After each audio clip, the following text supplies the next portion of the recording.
Você já imaginou uma cidade onde a tortura era arte e o medo era política de Estado? Onde os gritos de agonia não vinham de filmes de terror, mas das ruas reais? Essa cidade existiu e se chamava Nínive. Nínive foi a capital do império mais cruel da antiguidade. Enquanto gregos filosofavam e egípcios erguiam monumentos à eternidade, os ninivitas construíam uma máquina de guerra movida a sofrimento humano.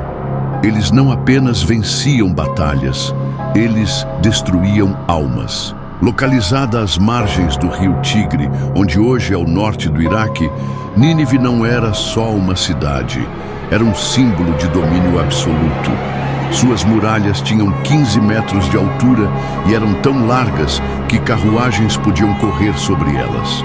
Lá dentro, 120 mil pessoas viviam entre o luxo da elite e o terror dos prisioneiros.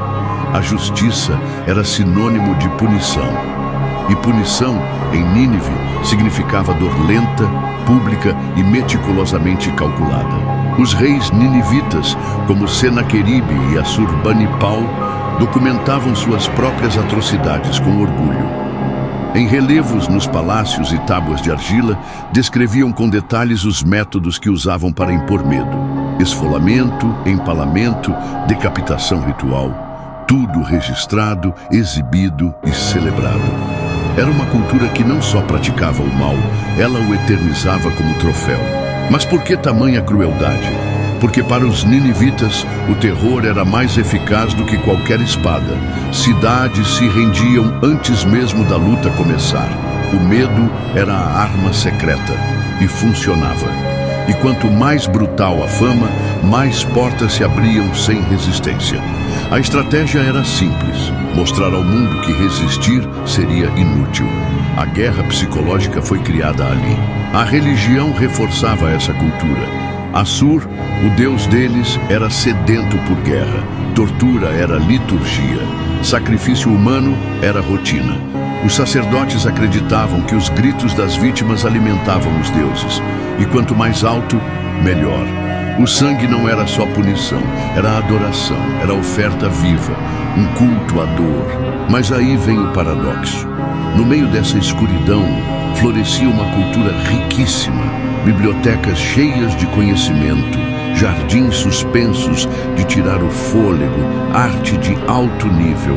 Tudo isso coexistia com a barbárie institucionalizada. Era como se a beleza servisse de cortina para esconder o horror. E é isso que torna Nínive ainda mais assustadora. Ela era sofisticada, inteligente e ainda assim cruel até os ossos. Enquanto comerciantes vendiam seda e especiarias, crianças brincavam nas fontes e escribas anotavam cada transação em tábuas de argila. Alguém era empalado na praça principal. A normalidade era manchada de sangue. A vida era decorada com morte. E aí entra o ponto teológico. Como Deus encara um povo assim? A Bíblia nos dá essa resposta em um dos livros mais impactantes das Escrituras, Jonas. Deus envia um profeta hebreu para pregar o arrependimento justamente para esse povo. Jonas foge, claro que foge. Quem em sã consciência entraria no covil das feras? Mas depois de um peixe, um naufrágio e uma conversa séria com o céu, Jonas obedece. E o impensável acontece. Nínive se arrepende. A cidade mais cruel da terra se curva diante do Deus de Israel. E aqui começa a ficar escandaloso. Deus perdoa. O Deus que viu cada empalamento, cada lágrima, cada injustiça, escolhe dar mais uma chance. E isso deixa Jonas furioso, porque ele sabia: o Senhor é compassivo e misericordioso, lento para a ira e grande em fidelidade. E mesmo os piores podem receber perdão. É aqui que a escatologia se infiltra na história. Porque se até Nínive pôde experimentar a graça, quem somos nós para achar que certos corações são inalcançáveis? Quem somos nós para medir o alcance da misericórdia divina? A destruição de Nínive viria depois, sim, profetizada por Naum.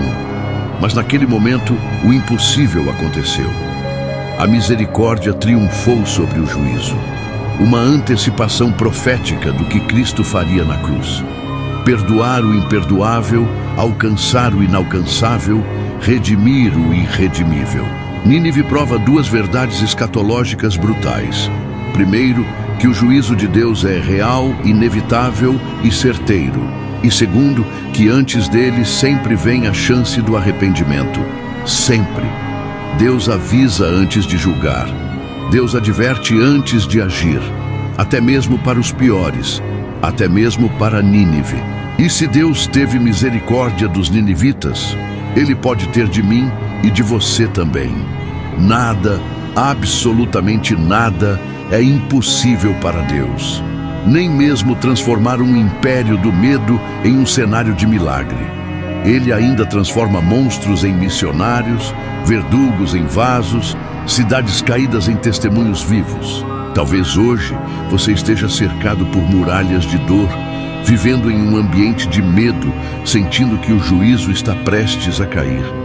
Mas se até Nínive teve um Jonas, talvez esse vídeo seja o seu.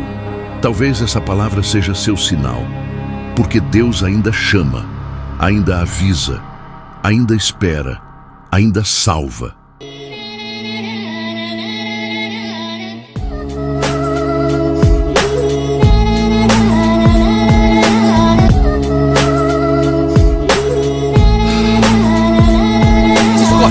Gosto amargo de uma profissão de fé, coração que aperta e flerta com a vontade de gritar. Ouço vozes no deserto clamando uma viva lista, mas dessa vez eu sei que não é a de João Batista. Não